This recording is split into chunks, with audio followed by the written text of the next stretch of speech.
The Age of Reason by Thomas Paine. Part 1st, Section 14.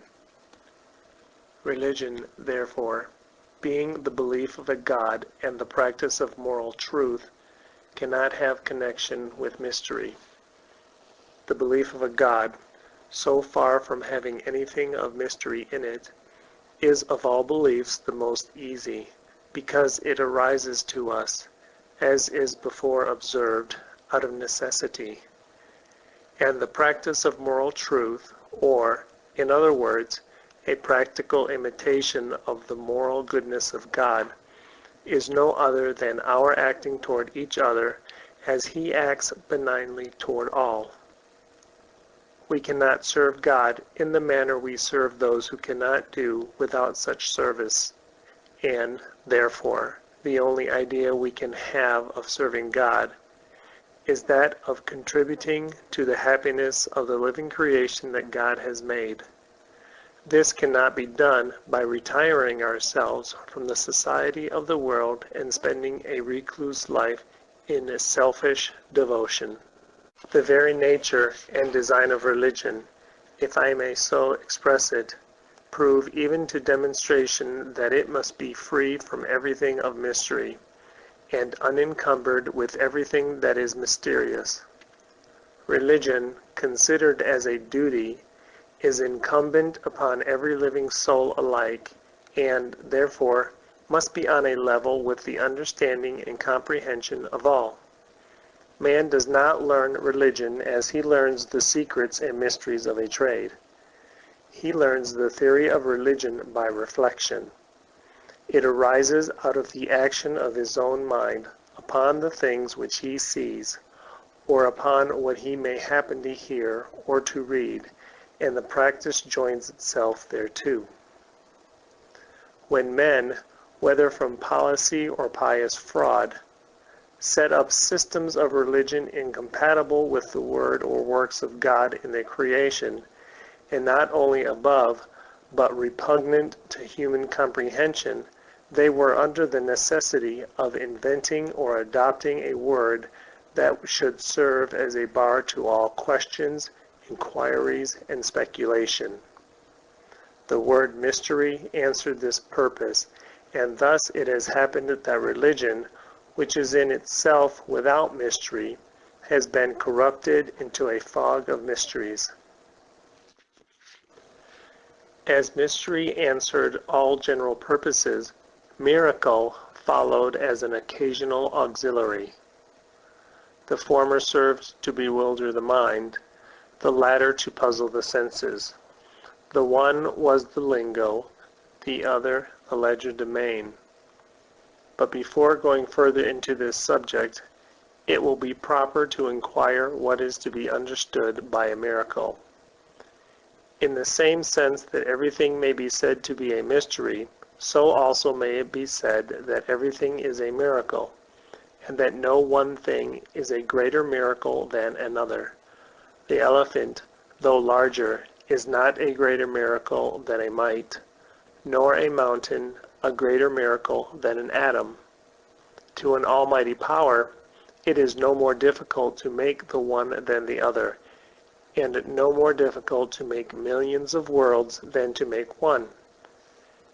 Everything, therefore, is a miracle in one sense, whilst in the other sense there is no such thing as a miracle. It is a miracle when compared to our power and to our comprehension, if not a miracle compared to the power that performs it. But as nothing in this description conveys the idea that is affixed to the word miracle, it is necessary to carry the inquiry further. Mankind have conceived to themselves certain laws, by which what they call nature is supposed to act, and that miracle is something contrary to the operation and effect of those laws. But unless we know the whole extent of those laws, and of what are commonly called the powers of nature, we are not able to judge whether anything that may appear to us wonderful or miraculous be within, or be beyond, or be contrary to, her natural power of acting. The ascension of a man several miles high in the air would have everything in it that constitutes the idea of a miracle. If it were not known that a species of air can be generated several times lighter than the common atmospheric air, and yet possess elasticity enough to prevent the balloon, in which that light air is enclosed, from being compressed into as many times less bulk by the common air that surrounds it. In like manner, extracting flames or sparks of fire from the human body, as visible as from a steel struck with a flint, and causing iron or steel to move without any visible agent, would also give the idea of a miracle, if we were not acquainted with electricity and magnetism. So also would many other experiments in natural philosophy to those who are not acquainted with the subject. The restoring persons to life who are to appearance dead, as is practiced upon drowned persons, would also be a miracle if it were not known that animation is capable of being suspended without being extinct. Besides these, there are performances by sleight of hand and by persons acting in concert that have a miraculous appearance, which when known are thought nothing of. And besides these, there are mechanical and optical deceptions. There is now an exhibition in Paris of ghosts or specters, which, though it is not imposed upon the spectators as a fact, has an astonishing appearance. As, therefore, we know not the extent to which either nature or art can go, there is no positive criterion to determine what a miracle is, and mankind, in giving credit to appearances under the idea of those being miracles, are subject to be continually imposed upon. Since, then, appearances are so capable of deceiving, and things not real have a strong resemblance to things that are, nothing can be more inconsistent than to suppose that the Almighty would make use of means such as are called miracles, that would subject the person who performed them to the suspicion of being an impostor, and the person who related them to be suspected of lying, and the doctrine intended to be supported thereby to be suspected as a fabulous invention. Of all the modes of evidence that ever were invented to obtain belief to any system or opinion to which the name of religion has been given, that of miracle, however successful the imposition may have been, is the most inconsistent. For, in the first place, whenever recourse is had to show, for the purpose of procuring that belief, for a miracle under any idea of the word is a show, it implies a lameness or weakness in the doctrine that is preached. And, in the second place, it is degrading the Almighty into the character of a showman, playing tricks to amuse and make the people stare and wonder. It is also the most equivocal sort of evidence that can be set up, for the belief is not to depend upon the thing called a miracle, but upon the credit of the reporter who says that he saw it, and, therefore, the thing, were it true, would have no better chance of being believed than if it were a lie. Suppose I were to say that when I sat down to write this book, a hand presented itself in the air, took up the pen, and wrote every word that is herein written. Would anybody believe me? Certainly they would not. Would they believe me a whit the more if the thing had been a fact? Certainly they would not.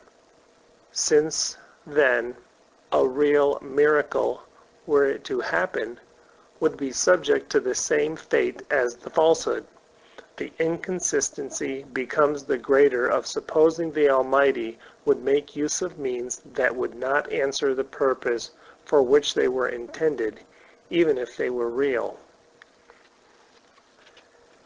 If we are to suppose a miracle to be something so entirely out of the course of what is called nature, that she must go out of that course to accomplish it, and we see an account given of such miracle by the person who said he saw it, it raises a question in the mind very easily decided, which is it more probable that nature should go out of her course, or that a man should tell a lie?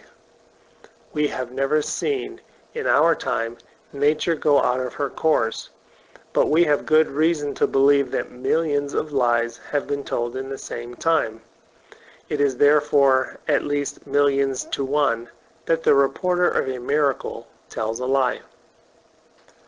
The story of the whale swallowing Jonah, though a whale is large enough to do it, borders greatly on the marvelous, but it would have approached nearer to the idea of a miracle if Jonah had swallowed the whale.